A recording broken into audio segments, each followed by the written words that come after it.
अशरफिल अंबिया वल मुरसलीन शफ़ीइल मुज़निबीन अल्लज़ी बअसहु रहमतल लिल आलमीन सय्यदिना व मौलाना व मौला सकलैन महबूब रब्बिल मशरक़ैन वल मग़रबैन जद्दिल हसन वल हुसैन अबिल क़ासिम मुहम्मद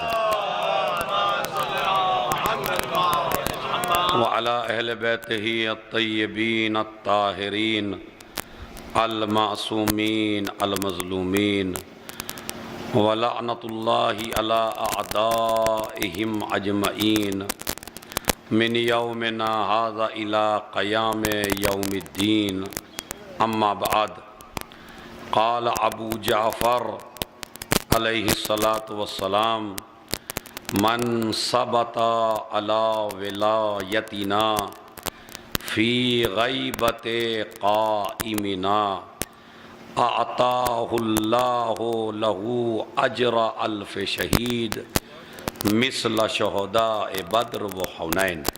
सलावत भेजें मोहम्मद अलैहि।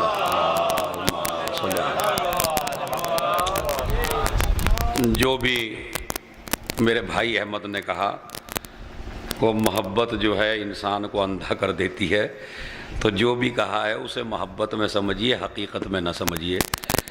और बहरहाल हम भी आले मोहम्मद के ग़ुलाम हैं, आप भी आले मोहम्मद के ग़ुलाम हैं। हर आदमी की ड्यूटी अलग अलग होती है, लेकिन ग़ुलाम सब हैं।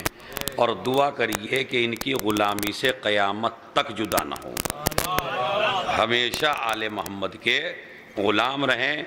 मेरी माँ बहनें भी यहाँ आई हैं और आप भी यहाँ आए हैं, और रोज़े जुमा भी है, जुमे का दिन भी है, और 12वें इमाम का महीना भी है। और इस इमाम के सिपाही भी हमको बनना है, हमें इमाम की आर्मी भी इख्तियार करना है। और हम जो हैं इंशाअल्लाह जब हमारा इमाम आएगा तो खून इंतकाम जो लेंगे हमारे इमाम आके, तो इंशाअल्लाह खून शहदा का इंतकाम भी हम अपने इमाम के साथ मिलके लेंगे।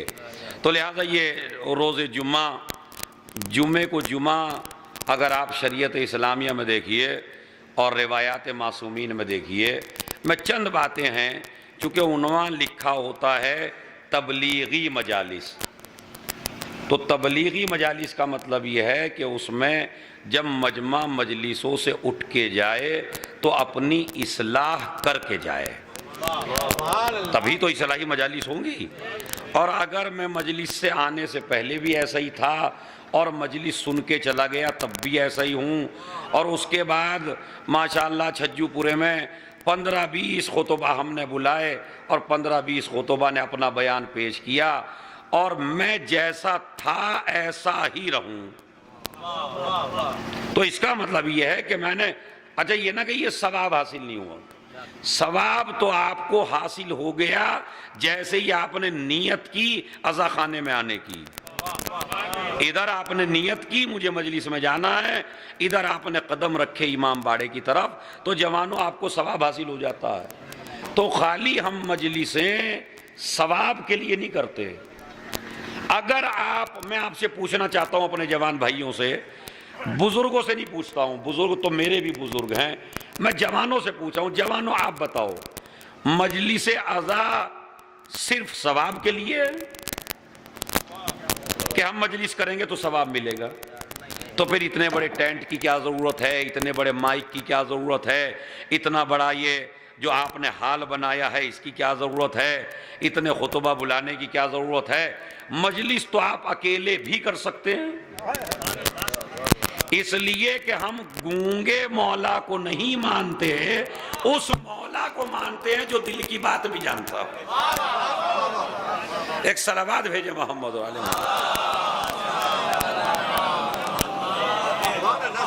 किसी हम ऐसे को तो नहीं मानते ना कि जब तक उसके चूंटी ना भरी जाए जब तक उसे पता ही ना चले, नहीं भाई, हम तो उस मौला को मानते हैं, इधर दिल में इरादा किया और इधर मेरे मौला को पता चला। यकीन नहीं आता तो आप जंगे सिफीन में देख लीजिए, खाली मालिक अस्तर के तलवार चलाते हुए एक बात जहन में आई कहीं नहीं है। मैं तवज्जो चाहता हूं, आप पहचानिए इमामत किसे कहते हैं। हमने 12 इमामों को ऐसे ही नहीं माना, मैं तमहीद की मंजिले में हूं। मुझे तो किसी रिवायत में नहीं मिला कि मालिक अस्तर ने कहा हो, कहने का लफ्ज नहीं है रिवायत में। जितनी भी तारीखें जवानों आपको मिलेंगी उसमें यह है कि तलवार चलाने के बाद अब जो गिना गया मकतूलीन को, तो गिनने में एक कम बैठा मालिक अस्तर का। मौला अली के मकतूलीन को गिना गया तो वहां निकला एक ज्यादा, इधर एक कम इधर एक ज्यादा। अब जैसे ही गिनने वाले फारिग हुए तो मालिक अस्तर के जहन में आई बात, अगर एक और आज कत्ल कर देता तो अली के बराबर हो जाता। उधर से मेरा मौला ने आवाज दी, मालिक आओ दोबारा बैयत करो। एक सलावात भेज दे मोहम्मद और आले मोहम्मद। नहीं, ये वाकयात हो सकता है आपके सुने हुए हो, लेकिन मैं जिस गहराई की तरफ आपको ले जाना चाहता हूं कि जबान से कहा नहीं है, दिल में इरादा है, जहन में सोचा है, अगर एक और कत्ल कर दूं तो बराबर हो जाऊं। मेरे मौला ने कहा मालिक आओ बैयत करो। कहा मौला तोड़ी ही कब थी, मैंने आपकी बैयत तोड़ी कब थी। अब ये उसूल है, इसी में चाहे जितनी दाद दे दीजिए चाहे जितने फजाइल सुन लीजिए। मेरे मौला ने फरमाया मालिक जो मासूम की बराबरी को सोचे,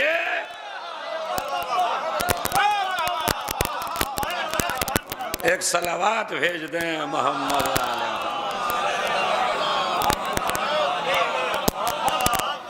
देखिए थोड़ा थोड़ा आगे को आ जाइए, माशाल्लाह थोड़ा थोड़ा सिमट के बैठेंगे तो ना मुझे परवाह करनी है कि आप कितने हैं और ना आपको कुछ सोचना है। इंशाल्लाह मजलिस जो है इमाम ज़माना के टॉपिक के ऊपर आपके दिलों में मुझे उतार देनी है। सलावत भेजे मोहम्मद वाले मोहम्मद वाला। और सुनते रहिए तवज्जो के साथ। और कहा मालिक जो मासूम की बराबरी का ख्याल दिल में लाए, गोया के उसने मासूम की बैयत तोड़ दी और काफिरों में दाखिल हो गया। अब तुम जो सोच रहे हो जहन में, कहा हाँ मौला सोच तो रहा था। अब मालिक, अच्छा अगर अली ये कह देते कि बस आओ बैयत करो, जो मासूम की बराबरी करे वो काफिर होता है। तवज्जो जाता हूं, बड़ा कानून अली ने बताया, जो भी मासूम की बराबरी करे वो काफिर होता है। फिर लफ्जों के सुन लीजिए, जो मासूम की बराबरी का ख्याल जहन में लेके आए वो काफिर होता है। तो हम अली को नबी का खलीफा मानते हैं, नबी का जानशीन मानते हैं। अब कानून यहीं से सुन लीजिए, जो अली की बराबरी करे वो भी काफिर, जो नबी की बराबरी करे वो।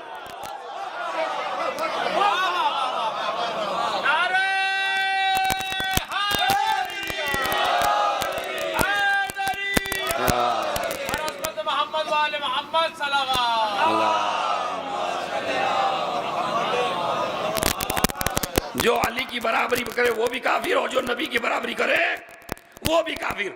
लेकिन फिर वही मसला आ जाता है, इधर मौला कह देते तुमने गलत काम किया, ठीक है मालिक अस्तर समझ जाते, लेकिन मौला ने कयामत तक शियों को एक पैगाम दिया, अगर अल्लाह आपको इज्जत से नवाज दे और आपको बड़ा रुतबा मिल जाए तो मैं देहाती लफ्ज में कहता हूं, डंडे के जोर पे खामोश न करना। खैर मैंने तो एक जुमला कहा था, अब मुझे नहीं पता पहुंचा या नहीं पहुंचा।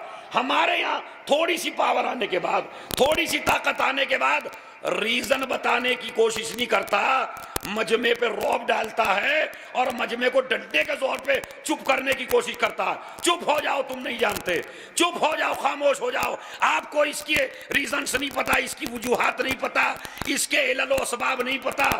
अरे भाई जब आप बताएंगे तो अभी तो पता चलेगा। अल्लाह ने भी फरिश्तों को कुरान मजीद में डंडे के और ताकत के जोर पे चुप नहीं किया, बल्कि वहां भी इम्तिहान लिया, और इम्तिहान में जब उनकी नाकामी दिखा दी तो उनको खामोश कर दिया। यहां भी मेरे मौला ने यही किया। ये नहीं क्या मियां मालिक अस्तर किसकी बराबरी कर रहे हो, मसला हो जाता नहीं। वजह बताई, मालिक अस्तर तुम जो हमारी बराबरी के बारे में सोच रहे हो गलत है। गलत क्यों है वो भी बता रहे हैं, गलत क्यों है वो भी बता रहे हैं। कहा मौला बताइए। कहा गलत इसलिए है कि तुम बहुत बड़े शुजा हो, मगर उसी को कत्ल कर देते हो जो सामने आता है।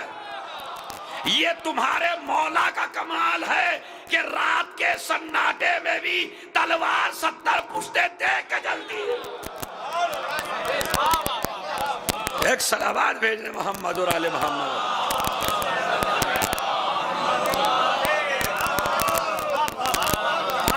माशाअल्लाह जवानों, अब मैं फिर आपसे गुजारिश करना चाहता हूं और इसको गौर से सुनिए। और वो मसला ये है कि अली अगर चाहते चुप कर सकते थे या नहीं। अली ने चुप नहीं किया।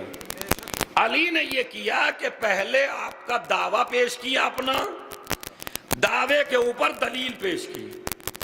और दलील क्या है? अगर 70वीं पुश्त में भी कोई मोमिन है तो हम सामने वाले को कत्ल नहीं करते।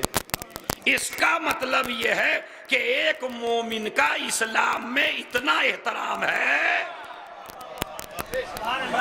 कि उसकी वजह से 70 काफिर छोड़े जा सकते हैं।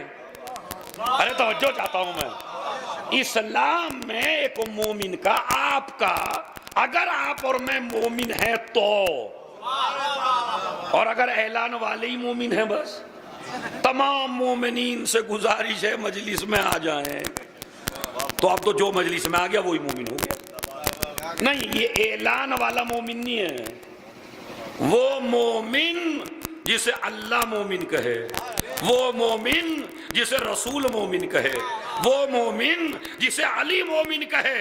अली न झूठे को मोमिन कहेंगे, न मक्कार को मोमिन कहेंगे, न धोखेबाज को मोमिन कहेंगे, न गीबत करने वाले को मोमिन कहेंगे, न भाई का हक गस्ब करने वाले को मोमिन कहेंगे। एक सलावत भेज दे मोहम्मद और आले मोहम्मद।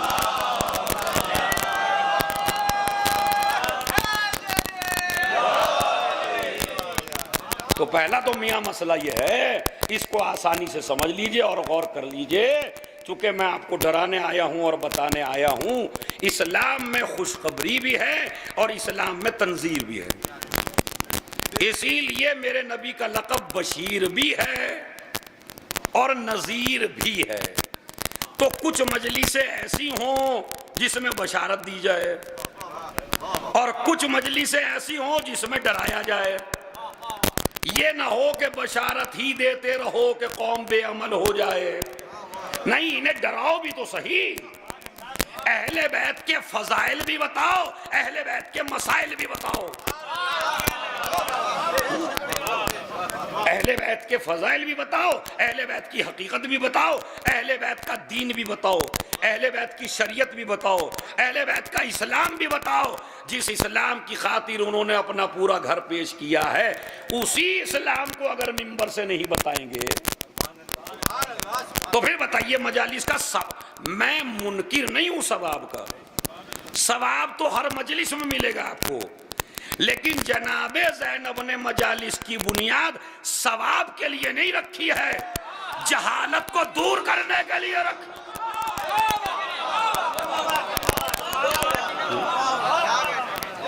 अब अगर मेरी मजलिस खूब होती रहे और मेरी जहालत ही दूर ना हो पाए तो मैं ये नहीं कहता मजलिसों का कोई फायदा नहीं है। देखिए मेरी बात समझ लीजिए आप, इसलिए कि बाज़ वाइज़ीन भी आजकल ये कह रहे मजलिसों का क्या फायदा है। नहीं, मैं ये फायदे का मुनकिर नहीं हूं, सवाब तो मिलेगा। और सवाब खाली यहीं आके नहीं मिलेगा। इधर आपने घर से इरादा किया मजलिस चलने का, इसीलिए मजलिसे अज़ा में और नमाज जुमा में मस्जिद और मजलिस में आने का तरीका भी आपको बता दूं। जब आप कोई भी नेक काम, हमारे यहाँ क्या हो गया, यही नई बात है, यही इस्लाह है। इंशाअल्लाह इस मजलिस में हो सकता है ये बात अभी तक आपने ना सुनी हो जो मैं आपको बता रहा हूं, और जब आप करेंगे तो यही इन 6 के जो 3 दिन मजलिसें होंगी ना, अगर खाली ये बात लेके चले गए मेरी, तो आप चाहे 6 मजलिसों में कुछ ना लीजिए, मगर ये बात ले लीजिए बस, मेरी मजलिस से भी कुछ ना लीजिए। इस बात का एग्रीमेंट करिए कि हम ये करेंगे जो आप बता रहे हैं। अभी मैं आपको बताता हूं, हमारे यहाँ ईसाले सवाब जवान हमारा ये समझता है, बुजुर्ग नहीं, जवान ये समझता है कि मियाँ जब 10वां होगा तभी ईसाले सवाब होगा, जब 20वां होगा तभी ईसाले सवाब होगा, जब 40वां होगा तभी ईसाले सवाब होगा, जब बरसी होगी तभी ईसाले सवाब होगा। यह हफ्ते में जुमेरात आएगी और 2 रोटियां सामने रख के और सालन सामने रख के और फातिहा देगा। हम ये समझते हैं कि ये फातिहा और ये मजलिस यही सिर्फ ईसाले सवाब का जरिया है, बाकी मरा हुआ बेचारा मरहूम हमें कभी याद ही नहीं आता। आज जुमे का दिन है, ये बात लिख लीजिए आप, अपने मरहूम को खाली फातिहा में उसको ये ना सोचिए कि बस यही उसके लिए होगा, यानी 2 रोटियां होंगी, उसके बाद सालन होगा, फिर पानी होगा, नहीं। इस्लाम ने खाने से फातिहा को नहीं जोड़ा। अरे मैं तवज्जो चाहता हूं, मसलन अगर मैं मजलिस के बाद अभी तमाम मोमिनीन के लिए फातिहा पढ़वा दूं तो पहुंचेगी या नहीं? बताइए कौन सा खान रखा हुआ है यहाँ, पहुंच जाती है। इसी तरह मैं मजलिस से पहले पढ़वाता हूं सूरह फातिहा, पहुंचती है या नहीं? कब्रिस्तान में जाके पढ़ते हो, पहुंचती है, तो वहां कौन सा खान रखा हुआ है? तो ये तो हमारा एक तरीका है कि खाना रख के फातिहा दीजिए, वरना खाने का कोई रब्त नहीं है सूरह फातिहा से। अगर इस्लाम सूरह फातिहा को खाने से जोड़ देता तो गरीब आदमी अल्लाह की राह में शिकायत करता, तूने मुझे इतनी दौलत दी कहां है? एक सलावत भेज दे मोहम्मद और आले।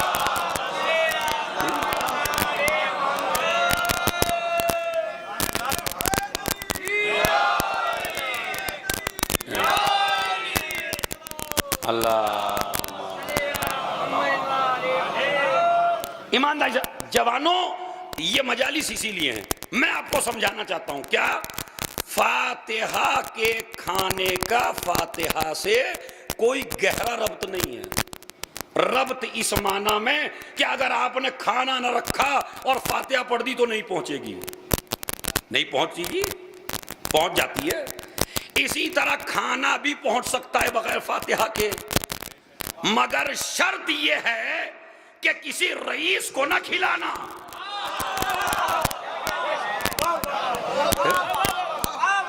खिलाइए, किसी गरीब का पेट भर दीजिए।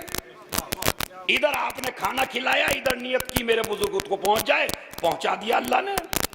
इसका मतलब है कुरान पहुंचा बगैर खाने के और खाना पहुंचा बगैर कुरान के।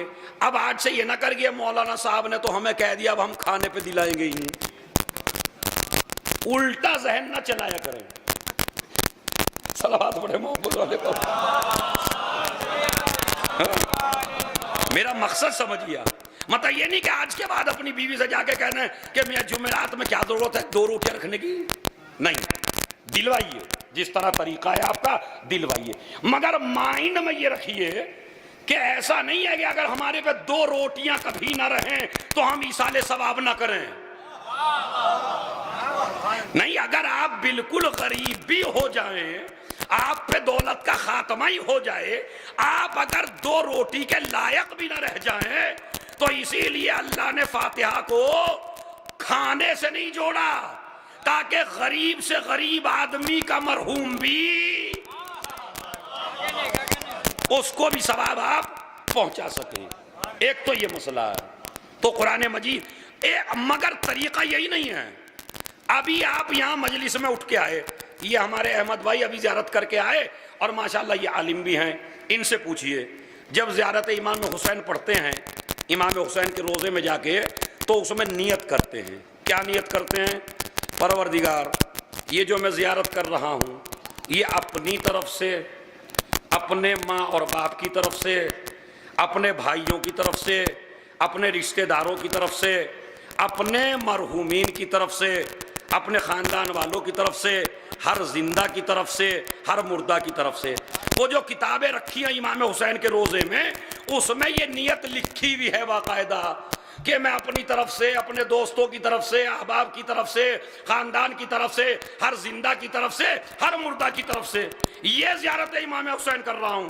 वहाँ से आपको सबक क्या मिला कि खाली मरहूम को याद हमें फातिहा में नहीं करना है, ले अगर मजलिस में भी जाओ तो नियत करके जाओ, मजलिस में जा रहा हूं अपनी तरफ से, अपने बाप की तरफ से, अपनी माँ की तरफ से।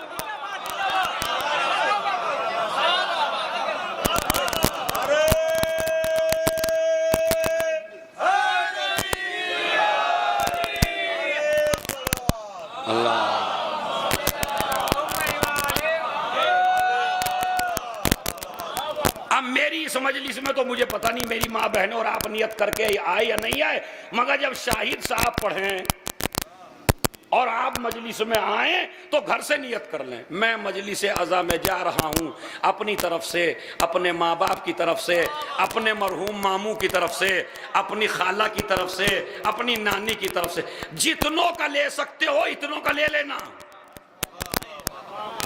जितनों का नाम ले सको। भाई बड़ा जुमला कह रहा हूं मजलिस का अहमद साहब, जितनों का नाम ले सको ले लेना, इसलिए कि ये किसी बादशाह का दरबार नहीं है कि जहां पर तादाद बढ़ने से खजाने में कमी हो जाए। ये उस हुसैन का दरबार है।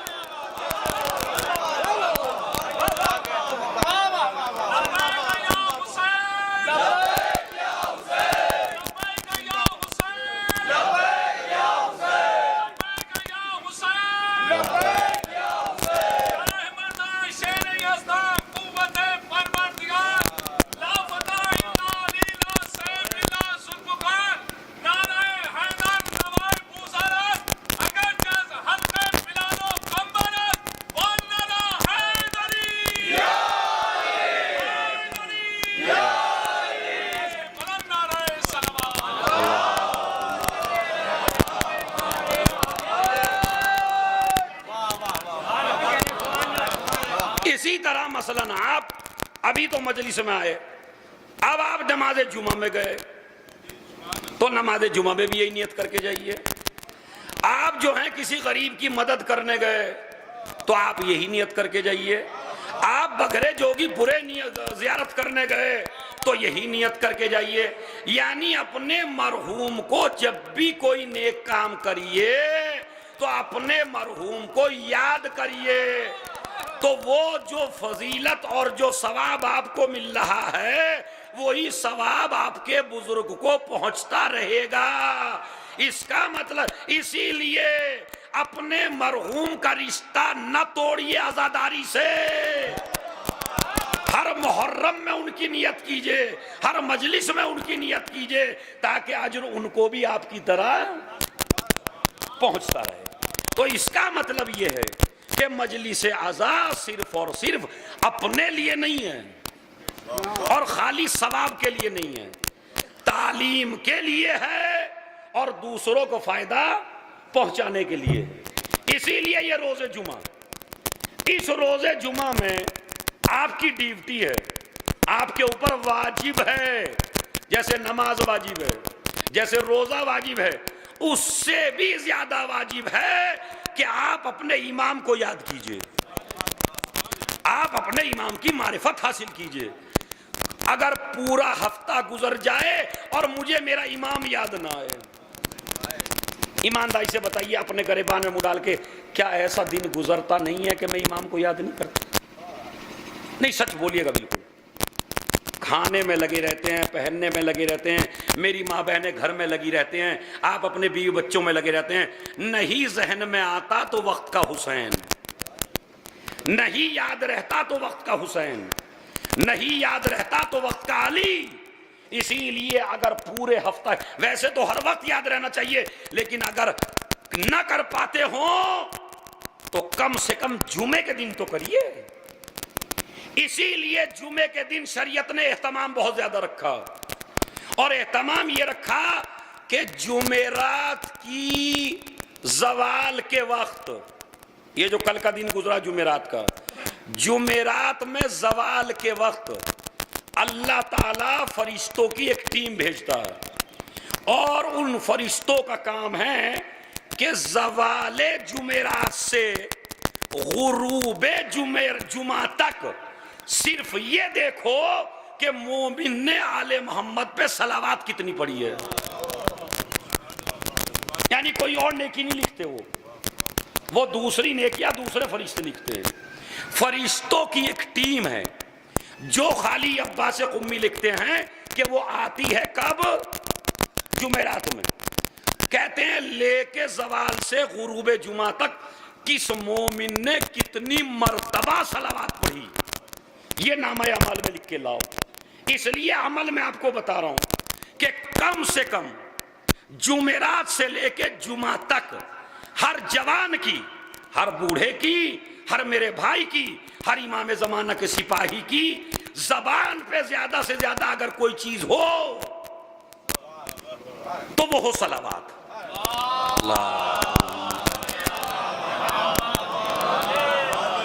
मेरी माँ बहनें भी सुन लें जो मजलिस सुनने आई हैं, हर जुमेरात में जुमे के दिन ज्यादा से ज्यादा सलावात। ये सलावात क्यों रखी गई बताऊं आपसे। एक एहतमाम किया गया सलावात का, इसलिए कि रिवायत में मौजूद है कि जिस इंसान के गुनाह माफी के लायक न हो, अगर वो आले मोहम्मद पर सलावात पढ़ दे तो ये सलावात उसे पाक बना देती है।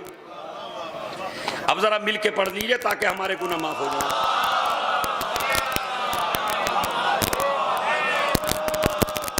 और ये जो एक पढ़ रहे हो आप मिल के, इसकी तो कोई कीमत ही नहीं है।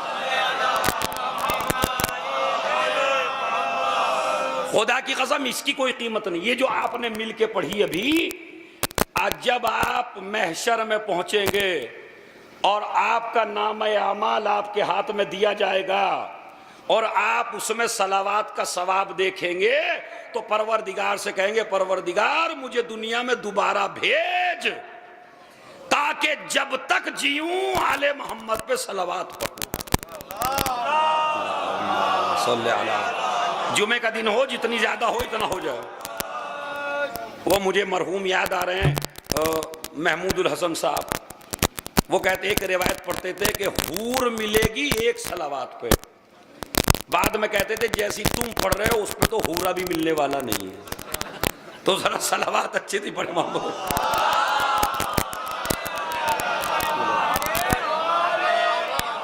हाँ, एक हूर मिलेगी। सलावात सलावात सलावात, मोमिन की शान होनी चाहिए सलावात। और ये भी सुन लीजिए, आले मोहम्मद की सबसे बड़ी फजीलत का नाम है सलावात। इससे बड़ी आले मोहम्मद की कोई, खुदा की कसम, खैबर फतह करना, खंदक फतह करना, ओहद फतह करना, बद्र को जीतना, जितने भी मेरे मौला के फजाइल हैं और अहले बैत के फजाइल हैं, उन फजाइल में सबसे बड़ी फजीलत का नाम है वाक़ई। इससे बड़ी आले मोहम्मद की कोई फजीलत, और यकीन ना आए तो मैं दलील के तौर पे आपको वाक़या सुना देता हूं। दलील सुन लीजिए क्या है। एक यहूदी दरबार खिलाफत में आया और आके कहने लगा बताओ खलीफे रसूल कौन है। अब वहां पे बैठे हुए थे कोई दूसरे साहब। अब ये मैंने इशारा कर दिया लफ्जों में, आप खुद ही समझ लीजिए कौन साहब थे। कोई दूसरे साहब थे, वो बैठे थे मिंबर पे। उन्होंने कहा कि मैं आपसे सवाल करने आया हूं। पहले तो खलीफा अव्वल आगे बढ़े, उन्होंने कहा जी करिए। कहा खलीफा रसूल कौन है? कहा जी मैं हूं खलीफा रसूल। कहा बिल्कुल आप ही हैं? कहा 100% मैं ही हूं, और ये पूरा मजमा मुझे मानता है। देखिए खुलफा की आप जब तारीख पढ़ेंगे तो उन्होंने कभी ये नहीं कहा कि मुझे रसूल और अल्लाह ने बनाया है। उन्होंने हमेशा यही बात की कि लोग मुझे मानते हैं। उन्होंने कहा लोग हमें मानते हैं। कहा ठीक है जी, लोग मानते हैं। तो ये बताइए कि आप नहीं, जो तारीख में है वो है। उन्होंने जवाब दिया, उन्होंने कहा रसूलुल्लाह से अफजल कोई नबी नहीं है, सबसे अफजल नबी हैं रसूलुल्लाह। आदम की क्या बात करते हो? बिल्कुल जवाब सही दिया। मगर उसने कहा दलील क्या है? दलील वो नहीं दे पाए। उन्होंने ये तो कह दिया रसूल सबसे अफजल हैं, लेकिन जब सामने वाला पूछता है दलील क्या है, अच्छा वरना मेरी दलील सुन लीजिए। उन्होंने कहा जी जनाब आप अपनी दलील बताइए। कहा मैं नहीं मानता तुम्हारे रसूल को आदम से अफजल। उन्होंने कहा भाई तू क्यों नहीं मानता? कहा मैं इसलिए नहीं मानता हूं कि बताओ तो अगर तुम्हारा नबी अफजल होता तो अल्लाह ने तुम्हारे नबी को तो सजदा कराया नहीं। अल्लाह ने सजदा कराया जनाबे आदम को। तो जब आदम को सजदा कराया है और तुम्हारे नबी को सजदा नहीं कराया है, तो बताओ फिर अफजल आदम हुए या नहीं? अब ये दलील सुन के इनको पसीने आ गए। अब कहें तो क्या कहें? देखिए इंटर में एक कोर्स है जो इंटर में पढ़ाया जाता है, माशाल्लाह मेरे जवान भाई समझेंगे इसको। तो उस कोर्स में एक वाकया हिकायत सुनाई जाती है कि एक गधा शेर की खाल में पहन के आ गया सहरा में। ये मतलब इंटर के कोर्स में कि शेर की खाल पहन ली और आ गया, और जहां से उसने जिसका चाहा नुकसान किया। अब खाल से तो लगता है जैसा शेर है। मजमा भागने लगा, मजमा दौड़ने लगा, मजमा डर के मारे खेतियां छोड़ दी, इनके मुंड में जो भी आया वही किया। लेकिन अदीदो जब ये खा के झूमने लगा और आवाज निकालने लगा तो आवाज शेर की लाए कहां से? लिबास पहनना आसान है, सिफतें पैदा करना मुश्किल है। जो मजमा डर के भागा था वो वापस आया, इसके ऊपर हमला कर दिया। यही मसला हम कहते हैं अली की जगह बैठना आसान है, अली का इल्म लाना।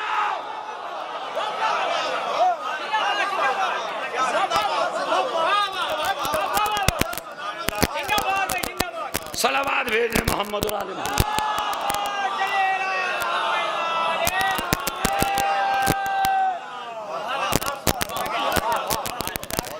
मगर अली जैसा इल्म लाना तो दलील सुनी। उनसे कहा भाई बताइए आदम बेहतर है या रसूल?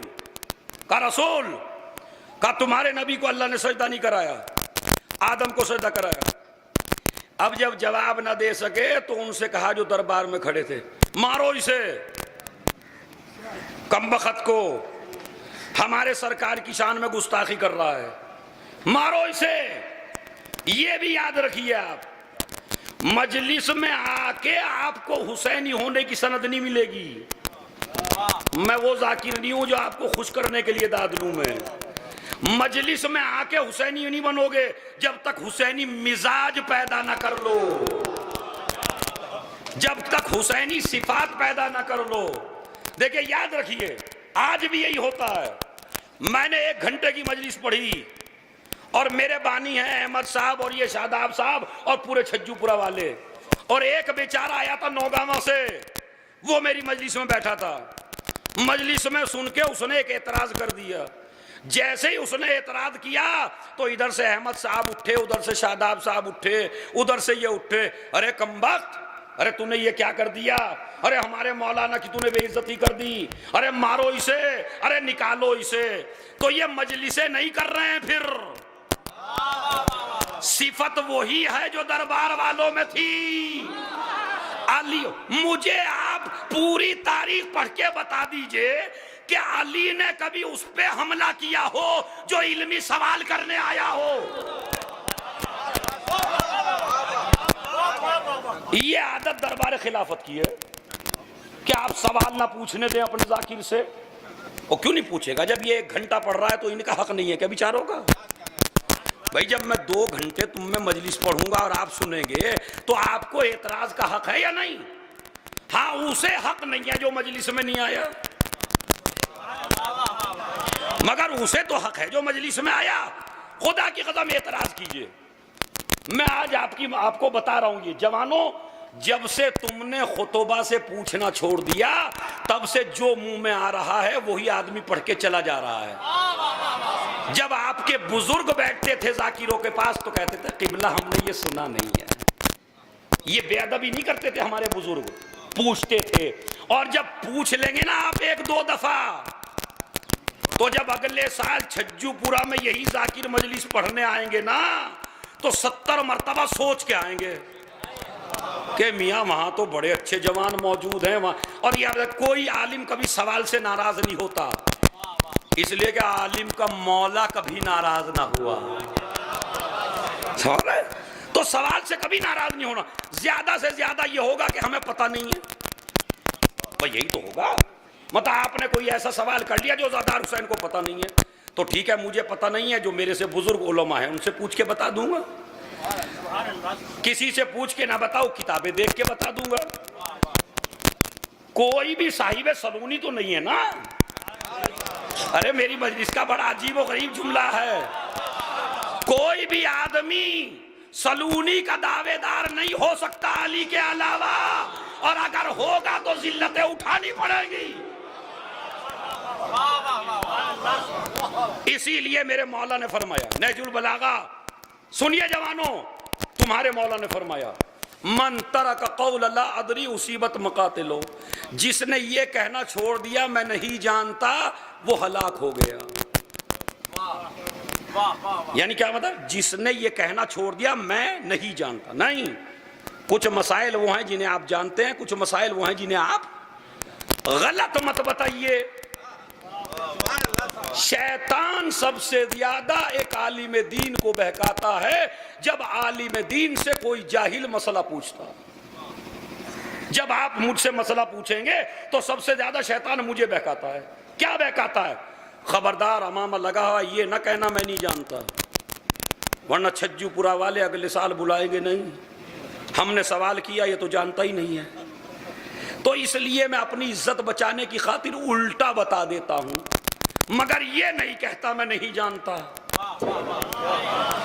इसीलिए रिवायत में मौजूद है कि अगर मैंने आपको गलत मसला बताया और आप गलत मसले पर अमल करते गए तो अमल आपने किया है, सजा मुझे मिलेगी। एक सलावत भेजे मोहम्मद और आले मोहम्मद पर।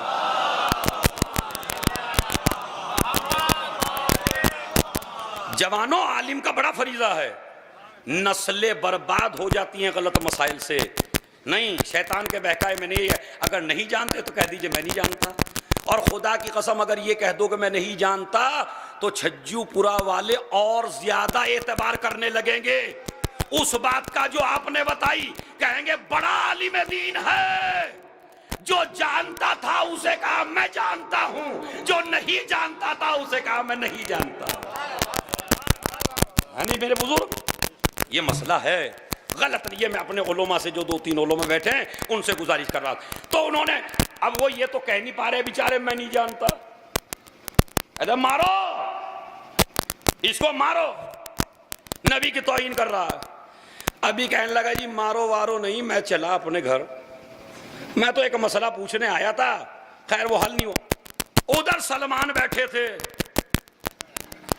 सलमान ने कहा चल मैं तुझे हकीकी वारिस के पास लेके चलूं। चला सलमान के बाद। अली के दरवाजे पे एक पर्दा लटका हुआ था। जैसे ही हम दोनों दरवाजे के करीब पहुंचे, अली अपने हुजरे के अंदर थे, तो जैसे ही हम करीब पहुंचे मेरे मौला ने वहीं से आवाज दे के सलमान का नाम भी लिया, मेरा नाम भी लिया। अरे तवज्जो चाहता हूं, यह है इल्म। भाई यहीं से रौब पड़ना शुरू हो गया। इससे मेरी मुलाकात नहीं हुई, इसे मेरा नाम कैसे पता है? दाखिल हुआ, मौला को सलाम किया। मौला ने कहा बताऊं किस लिए आए थे?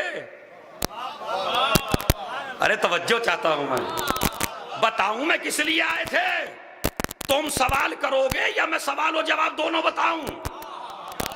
एक मरतबा हाथ जोड़ के कह दिया, जिसको मेरा नाम भी पता है, हतमन उसे मेरी हाजत भी पता है, अमीरुल मोमिनीन आप ही बताइए, कहा तुम ये सवाल करने आए हो, करो सवाल।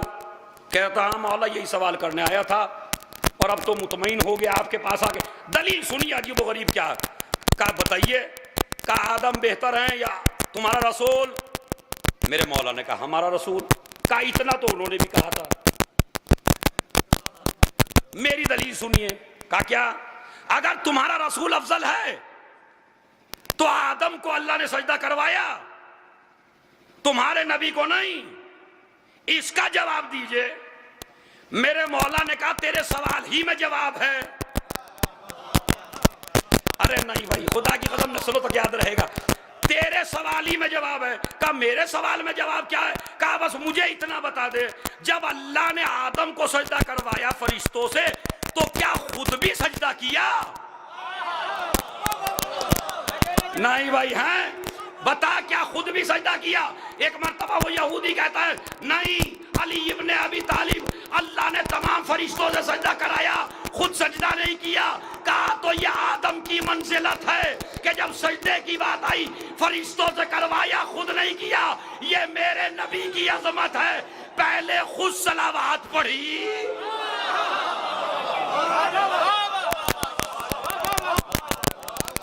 सलावत भेज दे मोहम्मद।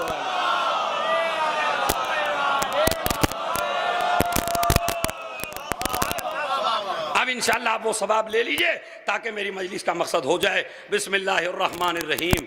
इन्नल्लाहा व मलाइकतहू युसल्लूना अलन नबी या अय्युहल्लज़ीना आमनू सल्लू अलैहि व सल्लिमू तस्लीमा।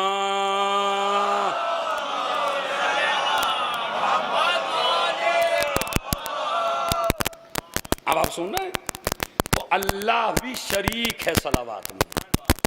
रोजा बड़ी इबादत है, मगर रोजा बंदा रखता है, अल्लाह नहीं रखता।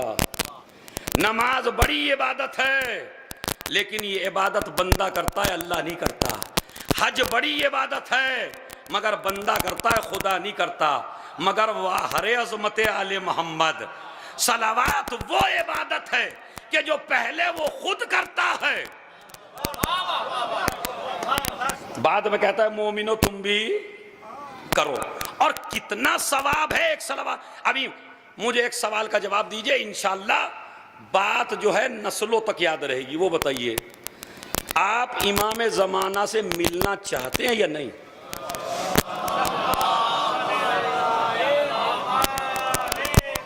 हाँ जवानों, देखिए दाद तो मैंने ले ली जितनी लेनी थी, अब जरा आप दिलों में उतार लीजिए।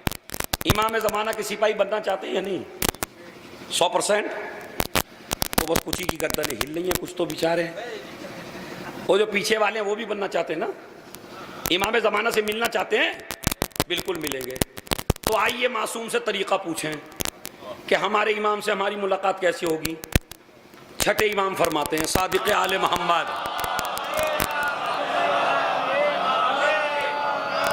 सुनिए मेरी माँ बहनें भी सुने, आज ही से एक काम शुरू कर दें।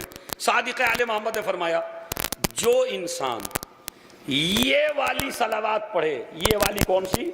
अल्लाहुम्मा सल्लि अला मुहम्मदिन व आले मुहम्मदिन व अज्जिल फरजहू, ये वाली अल्लाहुम्मा सल्लि अला मुहम्मद व आले मुहम्मद व अज्जिल, ये वाली सलावात या तो 100 मरतबा रोज पढ़े।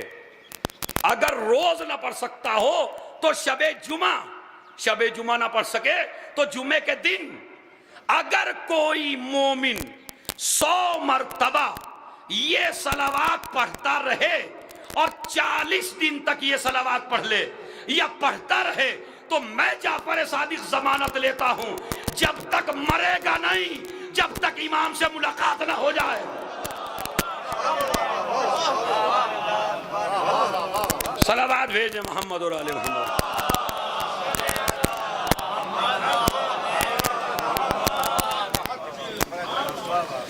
फिर जरा एक दफा और सलावात यही पढ़िए।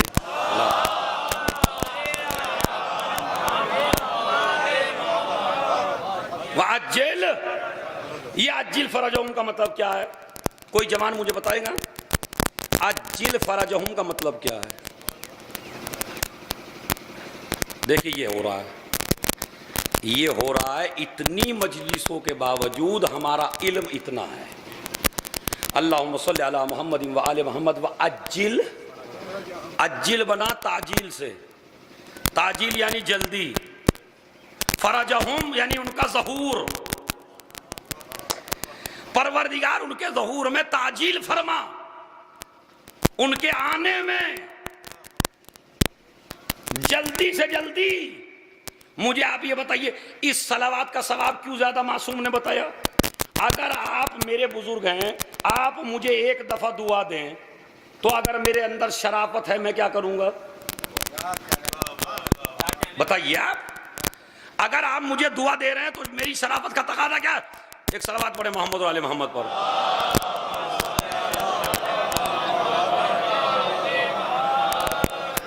एक और सलावत पढ़े मोहम्मद वाले।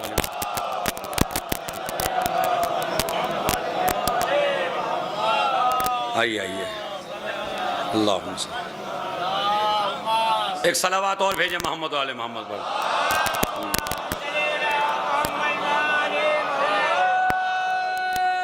अगर आप किसी को दुआ दे रहे हो तो अगर सामने वाला शरीफ है तो वो भी पलट के आपको दुआएं देगा, और अगर शरीफ है तब, इंसान है तब, और अगर कोई करीम इब्ने करीम हो, अगर कोई खूने फातिमा हो, अगर कोई अली का लाल हो और उसको आप दुआ दे रहे हो तो वो आपको दुआएं देगा या नहीं दुआएं देगा?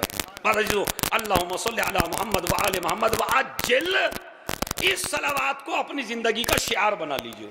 इमाम फरमाते हैं मैं जमानत लेता हूं जब तक नहीं मरेगा, जब तक इमाम से मुलाकात नहीं हो जाती है। तो ये है जो आपको, इसीलिए इस्लाम क्या कहता है, सबसे ज्यादा जुमेरात की वजह से आपको ज्यादा से ज्यादा खिदमत करने का, अमाल करने का इस्लाम हुक्म देता है, ताकि आप अपने इमाम के सच्चे सिपाही बन सकें। सलावात सबसे ज्यादा गुनाहों का खात्मा करती है, इसलिए सलावात ज्यादा रखी। उसके बाद दूसरा काम वो है गुस्ले जुमा। गुस्ले जुमा, उसका आप तौजील मसाइल उठा के देख लीजिए हमारे तमाम मराजे की, उसमें एक बात मौजूद है कि अगर आपको ये खौफ है कि मुझे पानी नहीं मिलेगा जुमे के दिन, तो इस्लाम कहता है जुमेरात में कर लीजिए। ये आसानी है या नहीं है? जुमेरात में कर लीजिए। अच्छा, अगर जुमेरात को ना कर सके, जुमे की सुबह को कर लीजिए, 10 बजे कर लीजिए, 11 बजे कर लीजिए, 12 बजे कर लीजिए, नमाज जुमा से पहले कर लीजिए। अगर भूल गए हैं तो नमाज जुमा के बाद कर लीजिए। अगर और ही भुलक्कड़ हैं तो मगरिब से पहले कर लीजिए। मगरिब से पहले नहीं कर पाए तो अब इसे, खुदा की कसम ऐसा गुस्ल कोई नहीं है। मराजे किराम ने फरमाया कि अगर जुमे के दिन भी भूल गया तो सैटरडे के दिन कर ले, यानी बार के दिन कर ले, हफ्ते के दिन कर ले, मगर कर ले। अरे मियां, मजा आया पानी इस्तेमाल करके, मुझे मैल मेरा दूर हुआ, पाक मैं हुआ, लज्जत मैंने हासिल की, ये अल्लाह रसूल को क्या मिल गया कि जो आपको इतना अजर दे रहा है गुस्ले जुमा में? कहा नहीं, रोज नहाता था अपनी मर्जी से।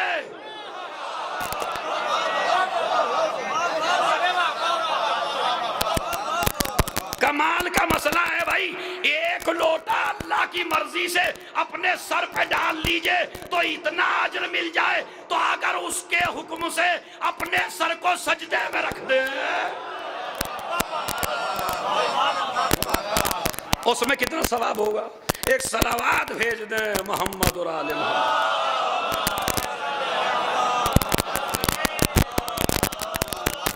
रोज नहाते थे अपनी मर्जी से, आज नहा रहे हो। हमारी रिवायत है कि ये गुस्ले जुमा जवान के 1 हफ्ते के गुनाह को जला के राख कर देता।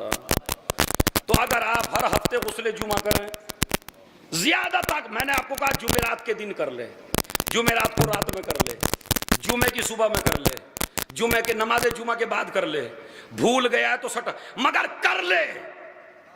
अब ये करने की वजह आपको बता रहा हूं क्या है, वो वजह सुन लीजिए। मफातिउल जिनान अब्बास कुम्मी अलैहिर्रहमान ने ये वजह भी लिखी, सुन लीजिए क्या वजह है।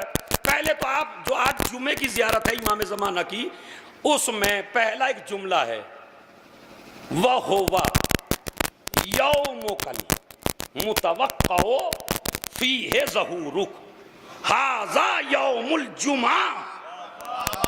ये जुमे का दिन है। किस दिन? अल मुतवक्कउ फीहि ज़हूरुक, इसमें आपकी आमद की तवक्को है। देखिए, तवक्को यकीन को नहीं कहते, तवक्को कहते हैं उम्मीद को। यानी 100% इस्लाम ये नहीं कहता कि आप यही यकीन रखें कि जुमे ही के दिन आएंगे। थोड़ा सा इस्लाम ने लफ्ज रखा जन के बराबर, अल मुतवक्को, ज्यादा तवक्को है कि हमारा इमाम जुमे के दिन आएगा। आ सकता है जुमेरात में भी, आ सकता है इतवार में भी, आ सकता है पीर में भी, आ सकता है मंगल में भी, ताकि बाकी दिनों में अपने को आजाद ना समझो। नहीं, आने की ज्यादा तवक्को है जुमे के दिन। अब समझे गुस्ले जुमा क्यों कराया जा रहा है?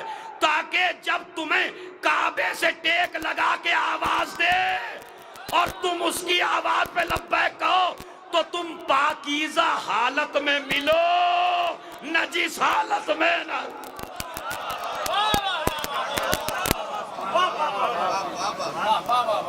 अब मैं उसका तरीका भी बता रहा हूं। मैं गुस्ल का, देखिए, मैं छोटे छोटे मसाइल बयान करने में कोई एहानत महसूस नहीं करता। हालांकि आजकल के जो हमारे भाई कुछ जाकिरीन है, कुछ देखिए जो यहां बैठे हैं वो उससे बरी है। हाँ, कभी आप किसी को समझें, क्योंकि आजकल हो रहा है कि आदमी हक बात नहीं कह पा रहा है, आप किसी पे भी फिट कर देते हैं उसे, किबला तो उसे ही कह रहे हैं। तो ये मिंबर है, मैं यहाँ के किसी को नहीं कह रहा हूँ। और जिसका ये नजरिया हो, अगर वो यहां भी है तो कोई मसला नहीं है, इसलिए कि मिंबर तो हक की जगह है भाई। मैं आपको गुस्ल बता, तरीका गुस्ल क्या है। सबसे पहले तो अगर निजासात आपके लगी हैं उन्हें साफ कर लीजिए। तेल वेल ना लगा हो, चिकनाई ना लगी हो, क्रीम ना लगी हो, कोई ऐसी चीज, कपड़ा ना बंधा हो जो पानी आपको ना पहुंचने दे। सबसे पहले तो वो साफ कर लीजिए और उसके बाद आप नियत करिए। अच्छा, यही तरीका सारे गुस्लों का है, चूंकि दीन हमारा आसान है, भारी दीन नहीं है। वरना जितने इस्लाम में गुस्ल हैं, अगर इतने ही अलग अलग तरीके होते तो मियाँ हम तो तरीकों में ही फंसे रह जाते। फिर मसलन गुस्ल जनाबत का अलग तरीका होता, गुस्ल जुमा का अलग होता, जो खवातीन पे गुस्ल हैं उनका तरीका अलग होता, गुस्ल गदीर का अलग होता। तो मेरे ख्याल में हम इसी में फंसे रह जाते हो। अल्लाह ने तरीका एक रखा। अच्छा, ये हम जाकिरों के लिए भी आसानी कर दी। अगर हर गुस्ल का तरीका अलग होता तो वाजिब गुस्ल का तरीका तो मिंबर से कोई बयान ही ना करता, अपनी एहानत महसूस करता। अरे ये कोई मिंबर जो है मसाइल की जगह थोड़ा ही है। देखिए कैसे कैसे बहकाने वाले आते हैं। मिंबर मसाइल की जगह नहीं है, मिंबर आले मोहम्मद के फदाइल की जगह है। अरे भाई, हम मसाइल बनी उमैया वाले थोड़े ही मानते हैं, हम मसाइल माविया वाले थोड़े ही मानते हैं, हम मसाइल शैतान वाले थोड़े ही मानते हैं। हम अली के मसाइल मानते हैं, हम हसन के मसाइल मानते हैं, हम हुसैन के मसाइल मानते हैं। या मुझे मस्जिद नबवी में 2 मिंबर दिखा दे कि एक फदाइल का मिंबर है, एक मसाइल का मिंबर है। मस्जिद नबवी में एक ही मिंबर है, उसी पे हुसैन के फजाइल है, उसी पे दीन के।